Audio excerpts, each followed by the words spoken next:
Julio de 1936, abril de 1939. 3 años de luchas entre hermanos. El ejército republicano es vencido a pocos meses de que se produzca el inicio de la Segunda Guerra Mundial. La mitad de un pueblo había sido destrozada por la otra mitad, apoyada por los ejércitos alemán e italiano. Su esperanza de cambios en la vida social y política había sido destruida. No solo habían perdido una guerra, habían perdido toda esperanza de un porvenir mejor. Pero no sabían que una vez acabados los sucesos bélicos, les esperaba un destino todavía peor. La muerte en muchos casos, la cárcel, los campos de concentración, el hambre, la enfermedad, el sometimiento a sus anteriores patrones, el exilio y la privación de todos los derechos adquiridos con la República. Más de 300.000 muertos en la guerra, más de 300.000 exiliados permanentes y más de 300.000 represaliados tras la guerra, de los cuales 50.000 fueron asesinados. Muchos de los leales a la República consiguieron salir del país, pero a lo largo del avance del ejército franquista, otros, rotos los frentes, tuvieron que esconderse en los montes para guardarse de las represalias de los vencedores. En un principio fueron conocidos como los huidos o los del monte. Luego serían conocidos como maquis. En ese contexto hay una serie de huidos en los montes que no se han resignado a perder la guerra o que han huido para salvar la vida y que se van organizando de alguna manera en esas sierras, en lo más recóndito de los lugares de España donde no pueden ser localizados por los falangistas, los miembros de la Guardia Civil y en fin, y la policía, ¿no? Lo primero que tenemos que considerar es que el comienzo de las guerrillas, los maquis, las guerrillas, los queros, en cada sitio se llamaba de una manera. El comienzo no fue una iniciativa de crear un ejército guerrillero. El comienzo es la huida. Las tropas de los sublevados, del general Franco, van llegando a los pueblos, sacan a la gente de las casas y los fusilan porque era amigo de un amigo de un amigo de un socialista y por tanto los que estaban más vinculados a los partidos políticos de izquierda deciden irse al monte para fugarse, para huirse, para salvar la vida. En realidad no se trataba de una guerrilla, se trataba de grupos de autodefensa, de huidos, que trataban de salvarse de la represión bestial que había entonces. En sentido estricto, maqui significa guerrillero, por lo menos en el lenguaje popular. Maquia, que es donde deriva el término, significa lugar de monte bajo, como los guerrilleros estaban en los montes, de ahí deriva todo este término. Pero yo lo he defendido, pese a que es polémico, siempre defiendo que el término maquis y guerrillero se pueden utilizar perfectamente como sinónimos dentro de la resistencia antifranquista. ¿Qué gente realmente se va a la montaña? La que en un momento determinado tiene la resistencia física, la que tiene unas motivaciones fortísimas, como son las motivaciones políticas por una parte, o las motivaciones vitales, es decir, que si no se va le pegan un tiro. Entonces, de morir por morir, era mejor morir, pues eso, incorporado en la lucha contra el fascismo. Pues dos que eran guardias civiles especiales, de esos que no van con el uniforme, y sacaron esa documentación a mí, documentación. Y a él documentación. Y él, como ya le buscaban, le pidieron más documentación. Y entonces el tío hizo así, ¡pam, pam! Y uno de los guardias civiles cayó muerto, el otro tal. Y claro, mi documentación resulta que se la llevó el vivo. Se la llevó el vivo y ya ves tú. Así que ya en cuando pues, comunicamos al partido me dijo, inmediatamente tienes que incorporarte al monte. Tenía la conciencia tranquila a lo que me disponía. Porque la vida yo sabía que era dura ya. Porque ya veía la vida que llevaban con los que me rodeaban. Y claro, pues yo pues acepté llevar esa vida antes que someterme a las torturas de la Guardia Civil. Una de dos, o veías o ibas a la cárcel o te mataban a palos allí en aquellos cuarteles. Entonces, pues esa era, por eso el hombre decía, somos hijos de las circunstancias y las circunstancias son las que mandan hoy y tenemos que hacer esto. Y teníamos referentes previamente de lo que había sido un estado de libertades, que era la República. Bueno, aunque éramos jóvenes, pues es lo que nos han transmitido nuestros mayores, pero también hemos vivido un poco. Yo nací en 1925, sabía un poco lo que había sido la República, y aunque era un niño, aquel entusiasmo del 36, por ejemplo, el Frente Popular, y eso te motiva y te hace un militante, militante por esa causa. Para nosotros la lucha política, no exclusivamente la lucha guerrillera, era importante por eso, porque teníamos motivos. Nos habían quitado lo que estábamos y estábamos entusiasmados con ellos. Me refiero concretamente a los jóvenes. Igualmente a los intelectuales progresistas, a los trabajadores que tenían unas organizaciones sindicales poderosas, todos tenían sus motivos para defender lo que había. El movimiento guerrillero fue un movimiento muy politizado, muy político. Yo creo que no se puede hablar tanto de ejército guerrillero como de políticos guerrilleros, que intervinieron muchísimo en la política antifranquista. Estamos hablando de gente armada que se opone a la dictadura franquista después de la guerra civil, sobre todo en la primera posguerra. Y yo cuando se habla de los guerrilleros, cuidado, que hay la tendencia de los historiadores de pensar que el movimiento guerrillero son los 4 supervivientes que estaban por ahí y que no hay más guerrilleros. Hay enlaces que están estropeados físicamente de la tortura que han recibido, y esos, ¿qué más guerrillero que eso? Yo hago de enlace facilitándoles, repito, municiones, alimentos, noticias. Los puntos de apoyo era comprar, ir a los sitios a dejarles por la estafeta, porque la estafeta era una piedra determinada o un hueco de un pino que nosotros conocíamos y ellos, y allí nos dejaban las notas de lo que querían, de lo que necesitaban. Durante el tiempo de la guerrilla, la imagen en el llano era de gente heroica, de gente que había que ayudar. Entonces las mujeres, sobre todo, les ayudaron muchísimo en la primera etapa. Las mujeres tenían más importancia porque éramos menos vistas que los hombres, porque como vosotros sabéis, la mujer siempre ha estado discriminada, siempre ha sido la que solo valía para estar en la casa y para guisar y para lavar y eso. Entonces nadie pensaba que a lo mejor la mujer pudiera estar haciendo esas cosas y era menos vista. Por eso teníamos más margen para poder ayudar, para poder ir a un sitio y a otro. Era imprescindible, no podíamos pasar si no teníamos enlaces, porque en fin, ibas vendido por todas partes, ibas vendido, y ellos son los que nos ayudaban en todo y por todo. Ser enlace era más complicado que ser guerrillero. Te lo cuentan los mismos guerrilleros, no los enlaces. Un guerrillero estaba en el monte, tenía su fusil, algunas veces mejor que la Guardia Civil, pero el enlace estaba en su casa. Ellos tenían con qué defenderse, los estábamos en la calle y no teníamos más que la policía y la Guardia Civil. Todos los puntos de apoyo, toda la gente que intervenía en ayudar, la Guardia Civil cuando se enteraba los cogía y bueno, los mataba a palos, los llevaba a la cárcel, hacía barbaridades con ellos. Yo diría que los verdaderos héroes, los verdaderos luchadores contra la dictadura fueron los enlaces. Y es por 2 razones, porque su vida estaba en peligro mucho más que todos los demás, y en segundo lugar, porque muchos de ellos lo hicieron por humanidad, que es algo extraordinario y algo que no se ha contado tampoco. Yo fui enlace antes de ser guerrillero. Entonces, sí se sabe uno que se enfrenta. Yo creo que es una de las lecciones que hay que sacar de la motivación que los jóvenes teníamos en aquel momento a pesar del riesgo.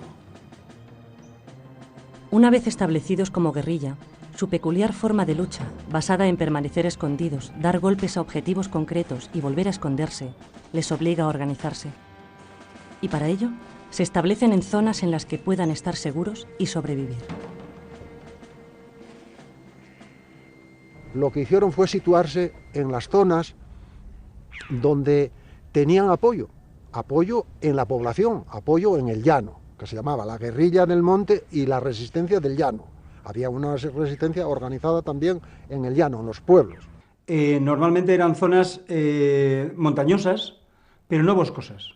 Y eran montañosas, pero no boscosas, porque lo fundamental de los maquis era controlar un radio de acción importante para evitar ser capturados por la Guardia Civil. La historia se hace fundamentalmente con documentos, con fuentes orales, pero también hay que tener en cuenta el paisaje, las condiciones del medio físico donde se van a desarrollar esos acontecimientos y que van a influir en los mismos. Es decir, la orografía de este lugar ha sido fundamental para que aquí se hubiera desarrollado un movimiento guerrillero. Sin entender este paisaje, sin entender la estructura del paisaje, sin entender cómo la población explotaba entonces el medio rural, es muy difícil entender el fenómeno guerrillero.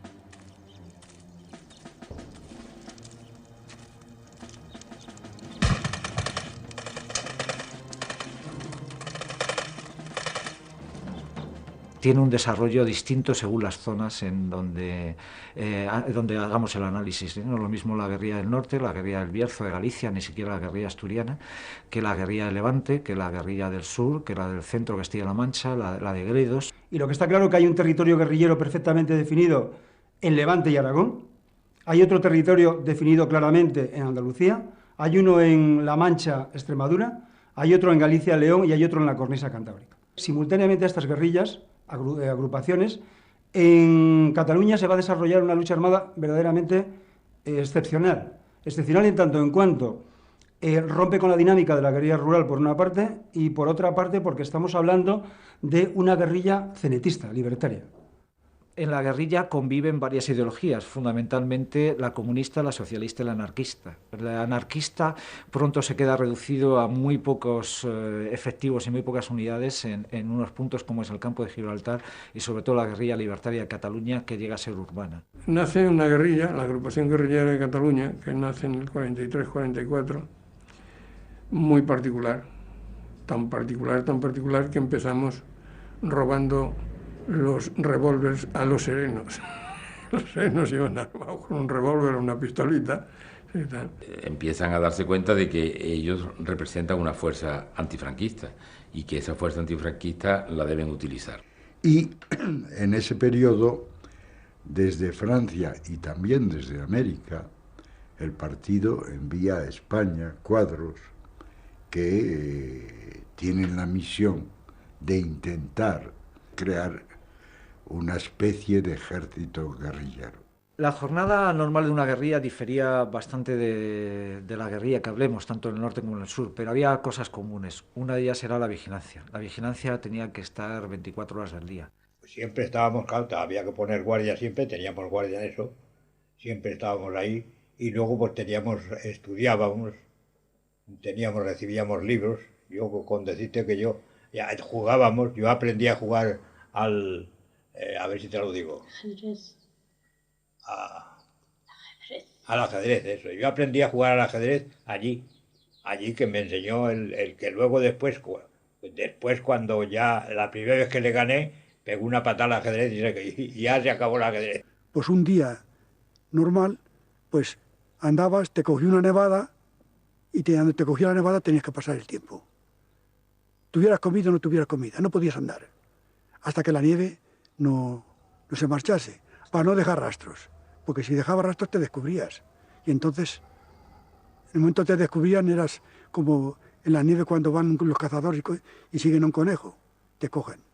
Y cada uno, pues normalmente vivía y dormía en su tienda, el que tenía tienda, y cuando no había tiendas, pues envuelto en una manta, no tenías que hacer muchos esfuerzos para hacerte la cama, sino que en cualquier sitio dormías. La mayoría de los campamentos se hacían de manera provisional, llevaban unas lonas que tintaban utilizando corteza de pino, las hervían junto con corteza de pino, y las lonas estas o las sábanas tomaban un color marrón, y entonces fundamentalmente montaban una pequeña estructura con piedras que sujetaban estas lonas y los tenían de esa manera más o menos provisionales. Y allí se hacía de todo. No solamente se estudiaba de las cosas de manejar un arma y esto, sino por todo general. Y de allí salió gente que habían venido que no sabían ni hacer lao con el canuto y salieron sabiendo eso. Nosotras éramos para ellos unos camaradas igual que ellos. Llegamos allí, nuestro macuto al hombro, nuestra arma. Si había que hacer marchas, las hacíamos. Si había reuniones, teníamos nuestra opinión igual que ellos.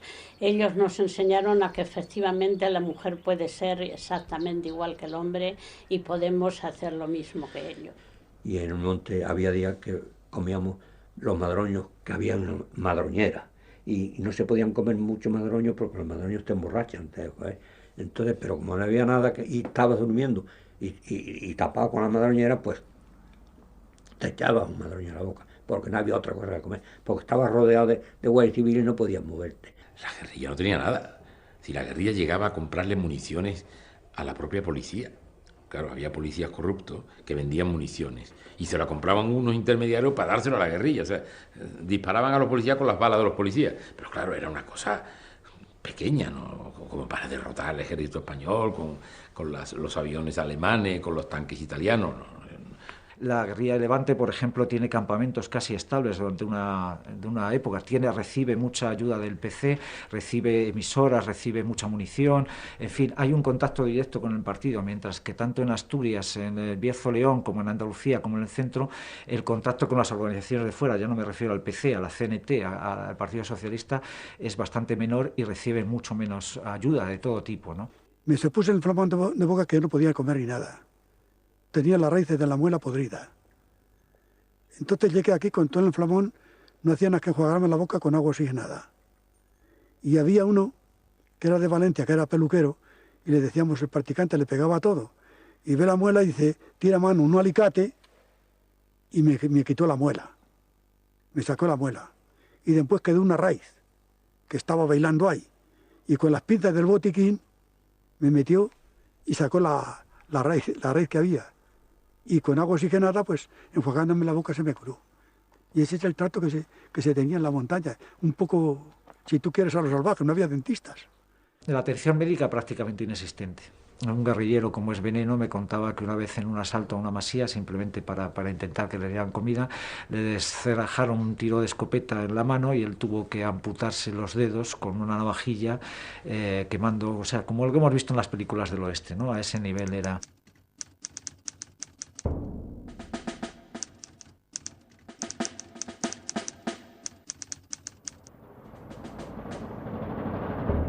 Incluso tirábamos un periódico que ahora mismo no me... El Guerrillero, que se llegaron a tirar 5.000 ejemplares.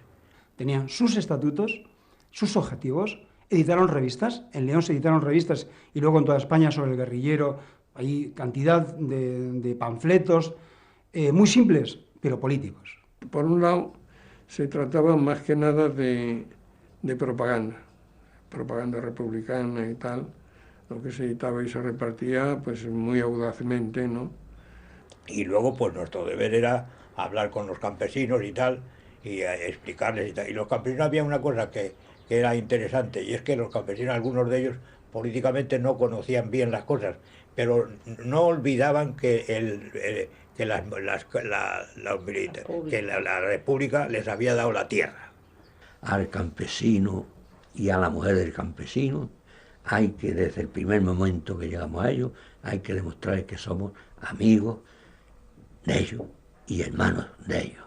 La guerrilla estaba en una guerra. Y en una guerra se cometen excesos de todo tipo. Y en una guerra se intenta eliminar al enemigo. Entonces había operaciones de todo tipo, de intentar eliminar a falangistas destacados que se habían destacado en la represión de los miembros izquierdistas o de los miembros republicanos. Había golpes económicos para abastecerse de dinero. Había secuestros que tenían el mismo fin. Y había, pues eso, acciones de propaganda. Lo que hacíamos era entrar en un pueblo y ya con información de quién era el alcalde, quién era el jefe de falange, quién eran los que tenían eso, y ahí vamos a por ellos. Ellos no eran partidarios de dar golpes económicos, por dos razones. Los golpes económicos normalmente te sitúan casi en el bandolerismo. Es decir, es muy delicado de diferenciar un golpe económico de un robo. Y en segundo lugar, eran peligrosísimos. Había que tener acciones para llamar la atención, primeramente, para decir estamos aquí presentes, pero también para sabotear la economía del régimen. Estábamos luchando contra las consecuencias con el régimen. Atentados con una significación política. Lo fundamental era los sabotajes. ¿Los sabotajes dónde se hacían? Básicamente en líneas de alta tensión o en líneas de ferrocarriles. Ramón Arce ha muerto ya, José Arce y el que está hablando. Logramos el objetivo, derribar las torres de alta tensión para dejar en la penumbra Cantabria, Asturias y Bilbao porque ese general que había hecho la guerra, ese Franco, pues parece que iba a hacer una visita. No supimos si la hizo o no la hizo, pero sé que cumplimos aquella misión.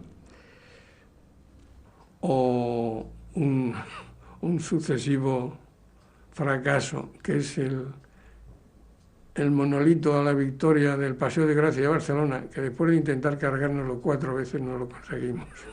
Aquello aguantaba que para qué, con goma 2, con tal, que pues nada, ahí está, todavía me entran ganas a veces de ir a por él, porque era un desafío.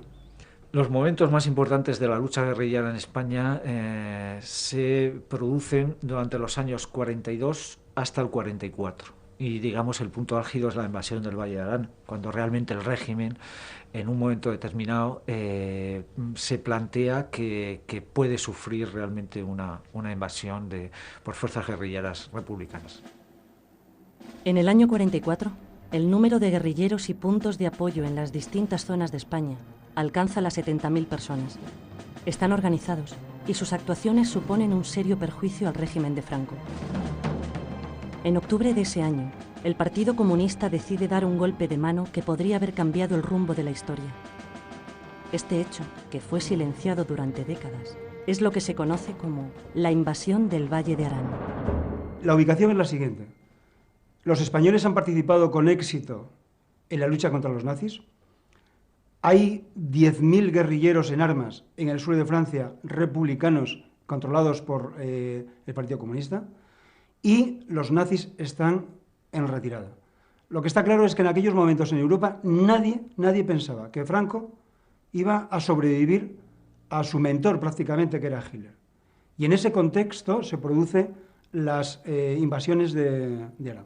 Lo que trataban era de crear una especie de territorio liberado donde se instalara un gobierno provisional, que ese gobierno provisional fuera reconocido por los países aliados y haber provocado la invasión de esos mismos países. Los guerrilleros lo tienen claro.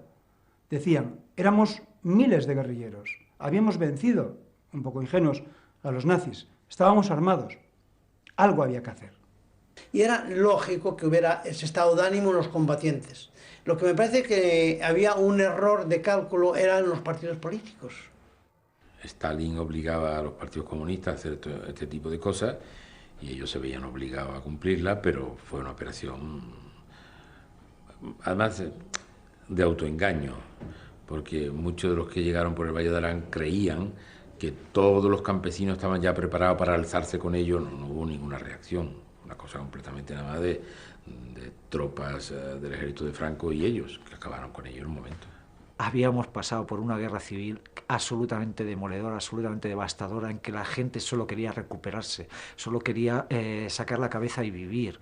Entonces, el análisis de unas fuerzas republicanas, guerrilleras, que lideraran a España con los norteamericanos era factible. Lo que no era factible es que esas fuerzas republicanas pudieran levantar a la poca resistencia que pudiera haber en el resto de España. Yo me entero, pues, cuando desembarco en Francia y me doy cuenta de que es una verdadera barbaridad porque Moscardó, con un ejército de 50.000 soldados, con tanques, con aviación, ¿no?, está esperando a la salida del túnel de Viella a que salgan los guerrilleros por allí para machacarles sin solución. Se había anunciado incluso por la radio clandestina que entraban los guerrilleros por el Valle de Arán. O sea, esto lo estaban esperando, ¿no? También el ejército franquista actuó muy mal en el Valle de Arán, lo que pasa es que tenía pues muchísimo más efectivos y cuando los pudo colocar ahí, pues evidentemente era una cuestión de horas, de días que se retiraran los guerrilleros. Los que toman la decisión de retirarse, bueno, es directamente López Tovar, el jefe de la operación, con algunos de sus comandantes, cuando se dan cuenta de que no tienen ninguna posibilidad. Y en ese momento yo voy al Valle de Arán para discutir personalmente con los que están allí, para tratar de convencerles, pero me doy cuenta, además, de que ellos mismos, Tovar, que es el que mandaba la operación allí, él mismo lo que le estoy dando es la solución para una situación que no tiene salida, que no tiene, ni se puede resistir allí, ni se puede intentar avanzar allí. La única salida es replegarse. Y yo que voy con la preocupación de si van a hacerme caso o no, pues me encuentro con la agradable sorpresa de que no necesito explicarles mucho la situación para que estén de acuerdo en retirarse. El problema es que las otras unidades que habían pasado por otros sitios no tenían ningún medio de comunicarse con ellas en ese momento, y a esas no las pudimos dar la orden de retirarse. Chocaron con fuerzas enemigas más poderosas, tuvieron bastantes pérdidas y volvieron de nuevo a Francia. Claro, todo eso lo conocemos hoy muy bien, entonces ellos lo conocían menos, es verdad, conocían menos, y por tanto los datos que tenían, digamos que puede justificar moralmente una operación suicida, alocada, como la de el Valle de Arán. Desde hoy, desde luego, no se justifica de ninguna manera. Puede ser que ellos creyeran que una acción de este tipo incitara el deseo de los aliados, pero los aliados no tenían ningún deseo. Bueno, lo nuestro era un fracaso, pero además de un fracaso es que si esa operación no se retira, hubiéramos perdido allí a 10.000 comunistas que nos eran preciosos en aquel momento y siempre nos hubieran sido preciosos. Estamos hablando de gente curtida en la batalla, preparada y por lo tanto gente muy importante para la resistencia. Y en realidad, desde el punto de vista militar, la operación es un éxito, partiendo de la base de que va a ser ocupar y retirarse. Entonces, no hay tantos muertos que se producen como resultado de esta invasión, ¿no? La historia la escriben los vencedores siempre. Y desde el punto de vista que la historia la escriben los vencedores, y sobre todo, después de 40 años de dictadura, todo se comprende. El Valle de Arán, pero el maquis, durante el franquismo fue historia clandestina. Fue un tema literalmente tabú. Y desde ese punto de vista está claro que era un tema orillado por los historiadores oficiales. La derrota en el Valle de Arán supuso un fuerte golpe para la moral de los guerrilleros. Sin embargo, dos circunstancias mantenían viva su esperanza. Por un lado, muchos de los maquis que entraron desde Francia se unieron a las agrupaciones, reforzándolas, sobre todo en Levante y Aragón. Y por otro, el bando aliado estaba a punto de derrotar a Hitler, dejándoles el camino libre para marchar hacia España. Es de sentido común que era las esperanzas y las ilusiones y todo estaba concentrado en la guerra europea, en la Segunda Guerra Mundial, ahí. Todas las victorias que tenían, por ejemplo, los aliados, para nosotros era una alegría tremenda. Y máxime cuando ya Hitler cayó totalmente. Por eso hasta el año 45 hubo como un ambiente, no vamos a decir de euforia, pero sí un ambiente de ilusión de que aquello iba a tener una temporalidad. El hecho es que aquí se generó una gran expectativa con el triunfo de los aliados y el desembarco en Normandía, una gran expectativa de que, dado que además los refugiados españoles en Francia colaboraban intensamente en la liberación de Francia, que esos tanques que llevaban el nombre de Toledo, Guadalajara, Madrid, que esos tanques volverían para acá para liberar. Pero sabíamos, ahora sabemos muy bien que los europeos no estaban por esa labor, que Churchill no estaba por esa labor. Los españoles no contaron con el apoyo de los aliados. No lo hicieron por muchas razones, entre otras porque quien gobernaba el maquis antifranquista eran los comunistas y, lógicamente, los aliados no tenían interés ninguno en entregarle a la Unión Soviética el este de Europa y luego el flanco sur. En España no hemos luchado directamente por el comunismo nunca, hemos luchado por la república y por la democracia, porque estábamos convencidos que, dada la correlación de fuerzas en el mundo, pues cualquier intento de comunismo en España hubiera sido una catástrofe. Las características del 36 de España, aunque era una república burguesa, iba más allá, que no entraban en el esquema de los americanos, ni de los ingleses, ni de los franceses. El haber apostado por una acción militar en el interior de España hubiera sido harina de otro costal, probablemente el agotamiento de todos los países después de 6 años de guerra, 60 millones de muertos, pues son razones que no sirven de consuelo a quienes estaban luchando dentro de España, pero que pueden hacernos entender el que eso hubiera sido pues extremadamente difícil. El régimen de Franco hubiera resistido hasta el final, con bastante capacidad militar, a cualquier tipo de operación apoyada por los aliados. La gran tragedia de la guerrilla es que no contó con apoyo, y los aliados evidentemente no pagaron aquella deuda que había de la participación y de la sangre de los españoles en la resistencia francesa. La decepción fue que cuando triunfaron los aliados en la guerra contra el fascismo, pues que se quedaron de brazos cruzados y que dejaron seguir la dictadura franquista y que pues haciendo todos sus desmanes.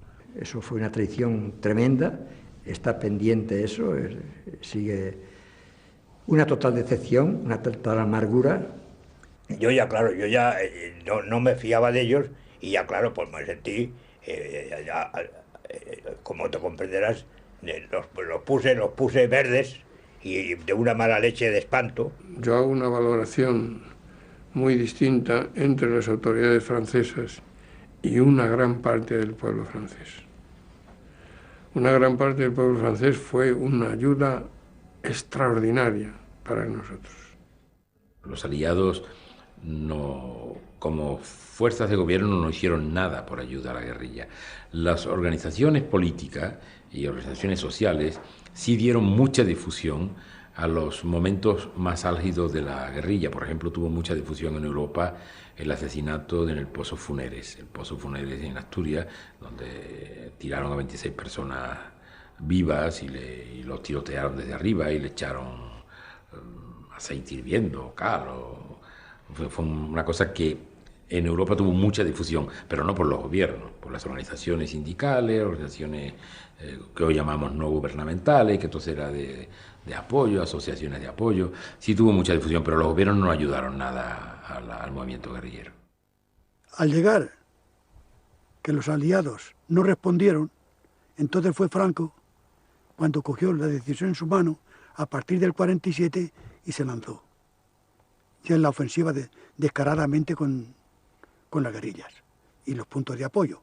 Empezaron a atacarnos de verdad cuando los llamados democráticos que nos traicionaron empezaron a reconocer a Franco. Entonces cuando ellos empezaron a atacar, pero antes no. Ese pacto que había entre la policía, entre la Guardia Civil y nosotros en momentos determinados no era un pacto escrito, pero era táctico, ¿no? En donde cuando sabían que había unos guerrilleros aquí, ellos iban por otra parte. Eso se acabó en el año 47-48 porque se han sentido más seguros y tenían menos pudor incluso para la represalia, para reprimir, para torturar. Los cogían, sobre todo aquí en esta zona, y se los llevaban al cuartel de Arrancapinos. Encima de la tortura que les daba la Guardia Civil en el trayecto, los llevaban al cuartel de Arrancapinos. Y allí es donde venía la lección. Allí es donde venía lo bueno. Después de pegarles, maltratarlos a tope, perder el conocimiento, echarles agua para que resucitaran, sentarlos en la silla eléctrica y llegar a preguntarles, pero ¿usted sabe dónde está sentada? Porque eso se lo hicieron a mi mujer. Bueno, la represión fue atroz siempre. Por ejemplo, pues te presentaban ahí en la comandancia donde te tomaban declaración, pues te presentaban allí astiles de picos, en fin, de herramientas importantes, y dice, aquí hemos roto muchas costillas. Lo primero que te decían era eso. Bueno, pues si hay que romperlas, ¿qué vamos a hacer? Aguantar lo que podamos, no había otra solución. Pues aquello es brutal, aquello es que entras como el que entra a la muerte. Allí son gente que se ponen allí 3 o 4 tíos en mangas de camisa como el que va a desollar una res y empiezan a pegarte, el comisario a preguntarte allí detrás de la mesa y los otros a pegarte y a darte patadas y a darte barbaridades. Te meten astillas entre las uñas, te pisotean con las botas encima de ti, se suben, te dan patadas, en fin, todo lo más que os podáis imaginar. Era algo de lo que yo nunca en la vida hubiera creído que eran capaces de hacer esa gente. La situación era verdaderamente dramática. En el año 47 hay una ley que se llama Ley de Bandidaje y Terrorismo, que simplemente legaliza cualquier asesinato de guerrilleros o gente vinculada a la guerrilla o que se creía vinculada a la guerrilla.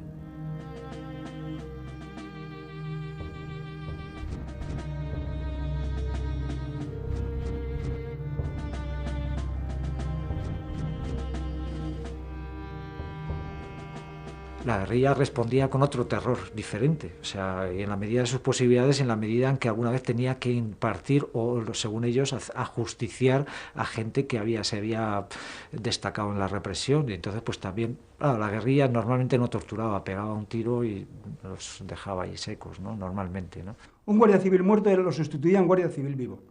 A un guerrillero muerto no lo sustituía a nadie. Como yo sabía la que tenía encima, yo no daba por mi vida ya un duro. Yo sabía que a mí me aplicaban la ley de fuga allí, en un momento de esto me sacaban del calabozo de aquí para uno para otro, me aplicaban la ley de fuga y es que ha intentado irse, porque esa era la táctica de la Guardia Civil. Y sobre todo a partir del 47 para adelante, que las cosas se pusieron muy serias. Y la Guardia Civil andaba por el bosque, igual que nosotros, vestidos de guerrilleros, las contrapartidas que dieron. Las contrapartidas, organizaron la contrapartida, que eran los guardias civiles que iban vestidos como nosotros, se presentaban en nuestro nombre y hacían desastres, de cosas de espanto, los atropellos que hacían. Y luego después, si el punto de apoyo les había apoyado, les había dado comida o eso, pues a la cárcel o a pato, y algunos hasta los fusilaban. Por eso, en lo que respecta a todos lo hacíamos, pero yo generalmente en lo que dependía a mí, yo di las instrucciones a todos los puntos de apoyo, que si no iba alguien que ellos conocieran, que dieran parte. Había una manera de diferenciar normalmente estas contrapartidas que pasaban solo 2 o 3 noches en el monte y era simplemente, me decían algunos enlaces, que era por el olor de la colonia. Si venía alguien del monte que no olía a monte, a chisquereta, a fuego, a sudor, a mierda en suma, no era verdadero guerrillero, porque es que dormía en cama cada 2 o 3 noches, era de la contrapartida, ¿no?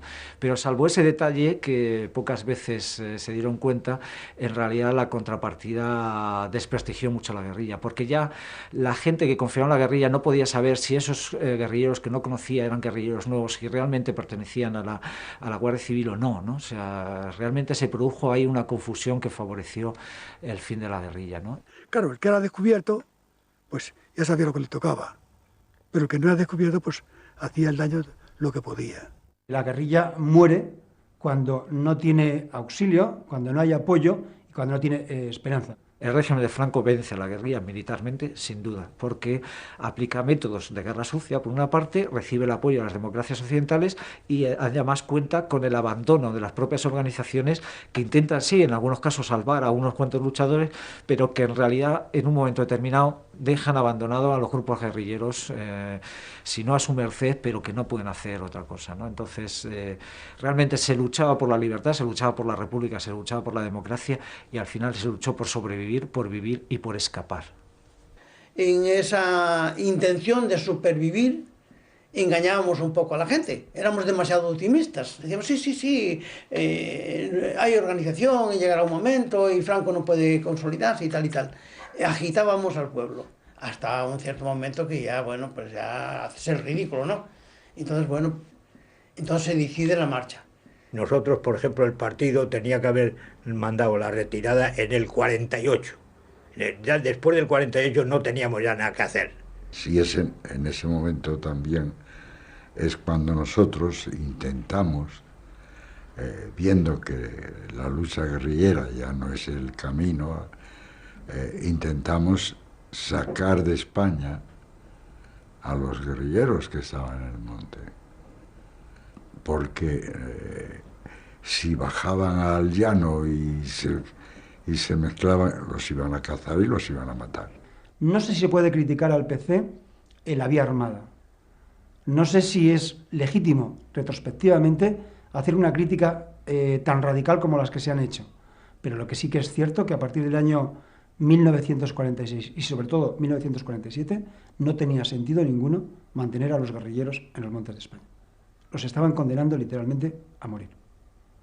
Aunque en el 48 tomamos ya la decisión de retirar la guerrilla, esa decisión no la hicimos pública hasta que no habíamos sacado al grueso de la gente de allí. Lo que trató el Partido Comunista en el 47-48, cuando ya no había ninguna posibilidad de que fructificara la guerrilla y realmente era una carnicería, fue que estos jefes guerrilleros se convirtieran en líderes comunistas. Pero claro, a un guardia civil, a las fuerzas de represión, el hecho de que fueran guerrilleros o líderes políticos o instructores les daba lo mismo, lo liquidaban de la misma manera. Y yo lo tenía claro. Lo que pasa es que yo, como un hombre que tenía un concepto, y lo tengo, de responsabilidad, yo estaba dispuesto a seguir allí y morir allí. Lo cual no quiere decir también, para que quede muy claro, que mientras el Partido Socialista desapareció de la oposición, los republicanos desaparecieron de la oposición, la CNT desapareció de la oposición, el Partido Comunista mantuvo una oposición al franquismo, objetivamente. Los más preclaros de la guerrilla, y en general todos, se dan cuenta de que están allí sufriendo y muriendo para nada. Y en ese momento, como pueden, unos se retiran, otros se camuflan en la vida civil como topos, otros se van a las ciudades y muchos se van de España, los que pueden. Conocemos una salida organizada desde el Agla de Levante y los demás guerrilleros marchan como pueden. Unos por la costa, generalmente por la frontera francesa después de peripecias 1000. En el año 49 recibo la orden de ir a Francia por mis medios, porque esa es otra cosa muy simpática de aquellos tiempos. Tienes que presentarte en París por tus medios, y tus medios no tienes dinero, no tienes, a veces no tienes documentación, no tienes nada por tus medios.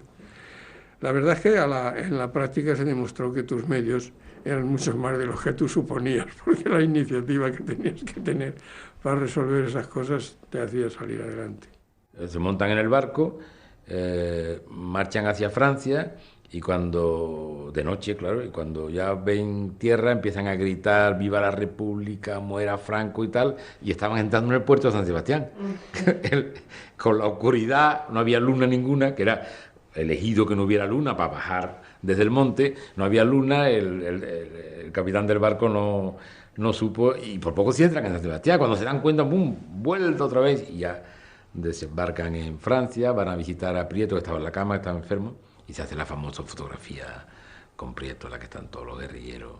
Eso coincidió con un momento en que empezó también a haber algo de turismo en España.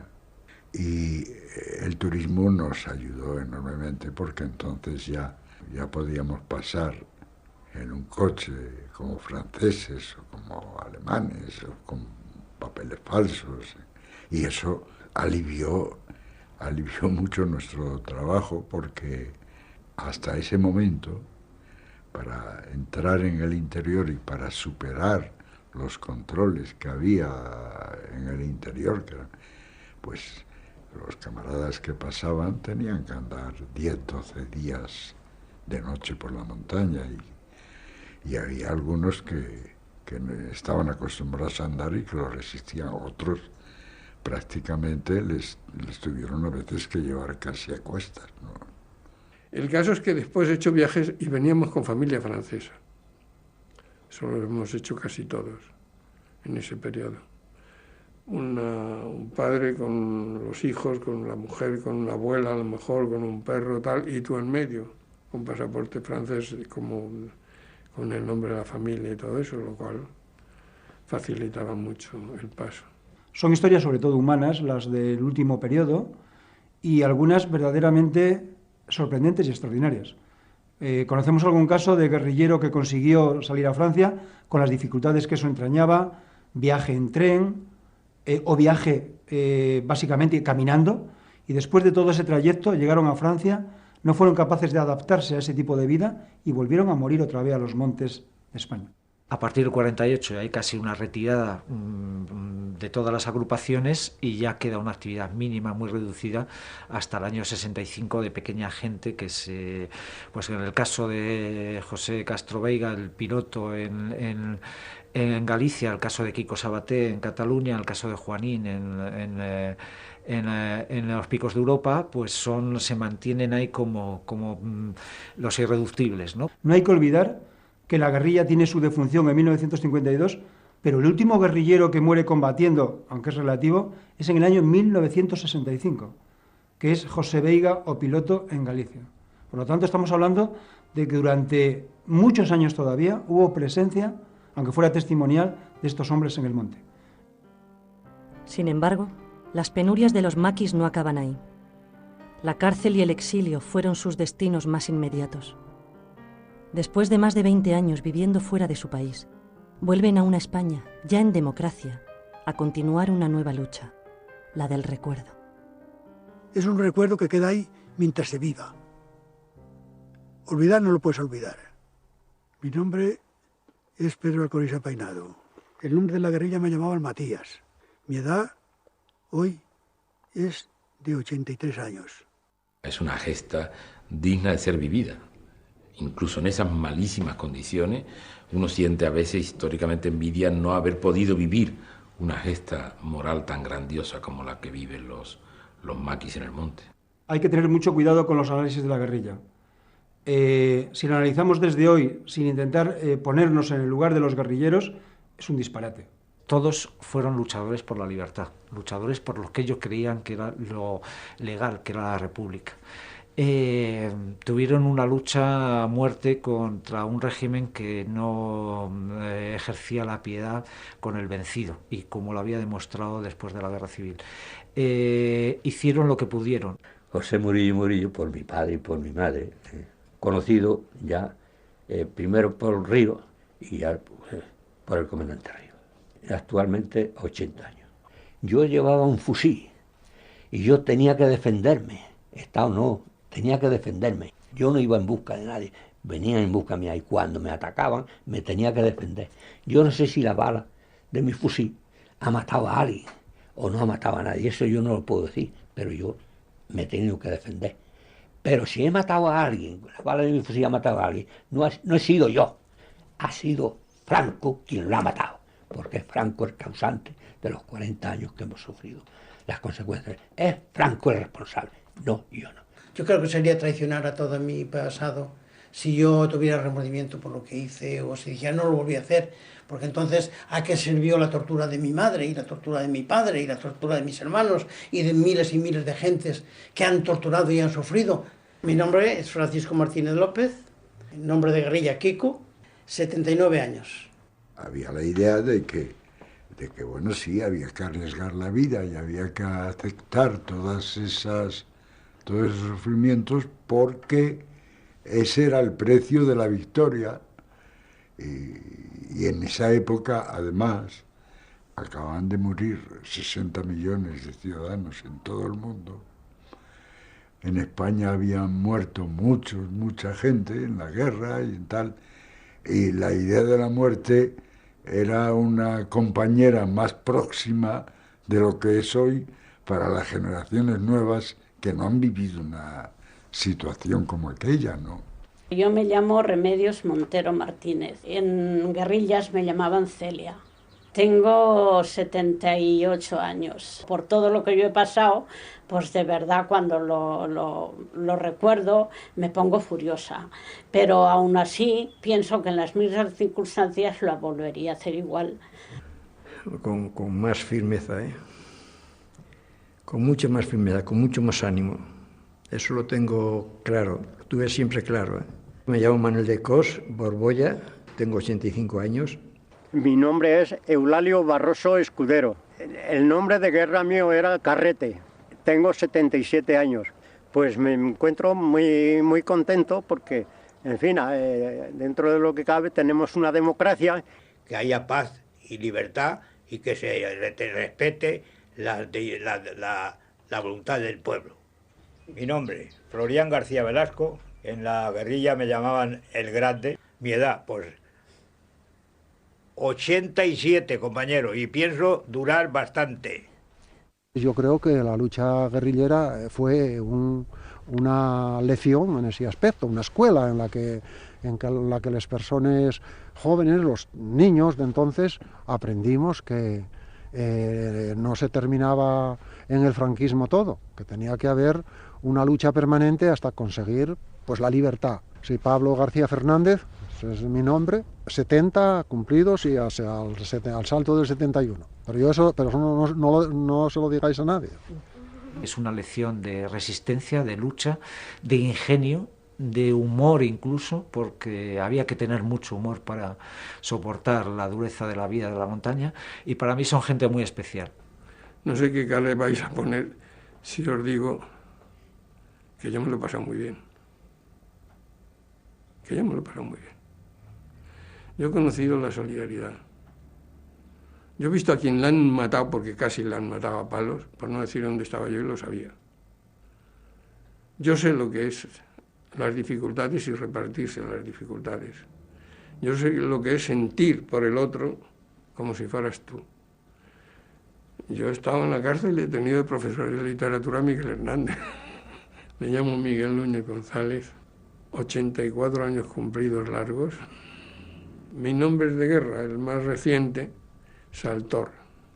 Antes, José Caballero, Antonio Caballero Vaquero, Monsieur René Michel, etcétera, ¿no? Yo creo que con eso hay bastante. Al final, no somos los vencidos, somos los vencedores. En el sentido histórico de que hoy día lo que la Constitución del 78 quiere proteger y amparar es por lo que ellos lucharon. El ejemplo de los guerrilleros sirvió después para el desarrollo de todo el movimiento obrero, estudiantil, intelectual. En la práctica estaba engarzado con esa lucha de los guerrilleros. Era un cambio de estrategia, pero era la misma lucha. Nosotros luchábamos entonces contra un mundo de injusticia, de violencia. Hoy hay un mundo de injusticia y de violencia. Mezcla extraña de románticos, de luchadores y al mismo tiempo de hombres muy humanos y con todas las debilidades y con todas las contradicciones de cualquier ser humano, ¿no? Pero hombres muy directos y que a mí, por ejemplo, nunca me han dicho algo que no fuera verdad. Lo que yo digo, lo digo porque lo he vivido a sangre fría, porque yo he derramado mi sangre por esos campos, defendiendo una causa que es la causa de la libertad de los pueblos oprimidos, como ha sufrido nuestro pueblo durante 40 años con la dictadura de Franco. Hoy tenemos una democracia, ¿verdad? Y yo, para mí, tiene una gran importancia porque puedo hablar y decir esto, la verdad, y lo digo en nombre de aquellos que han muerto y no pueden contarla, y la cuento. Es muy difícil, yo comprendo que es muy difícil para un joven hoy el que comprenda cuáles son la situación que se crea en un estado de régimen totalitario, dictatorial y represivo. Es muy difícil. Entonces, claro, tampoco basta con decir, bueno, yo he sufrido y tal, y contar tu vida, contar tu batallita o tu vida, no le convences a ese joven. Hay que acompañar la explicación de lo que representaba para un joven en 1936 las perspectivas que se le abrían en el orden cultural, en el orden del trabajo, en el orden de la convivencia social, y lo que hoy, incluso hoy con democracia, no lo tienen los jóvenes. Y cuando se me pregunta, ¿mereció la pena? Pues claro que mereció la pena. ¿Volverías a hacerlo? Es que no lo he dejado de hacer, estoy haciéndolo en nuevas condiciones, pero sigo haciendo lo mismo. Y lo mejor que puede pasar es que no se repita nunca una historia parecida. Por los guerrilleros, por los guardias civiles y por el país, lógicamente. Desde luego, una de las cosas que hacen que no se repitan los hechos es recordándolos, no olvidándolos, recordándolos. La guerrilla extremeña llevábamos precisamente el himno que a continuación voy a expresar, y es los guerrilleros que unidos luchamos por la conquista de la libertad.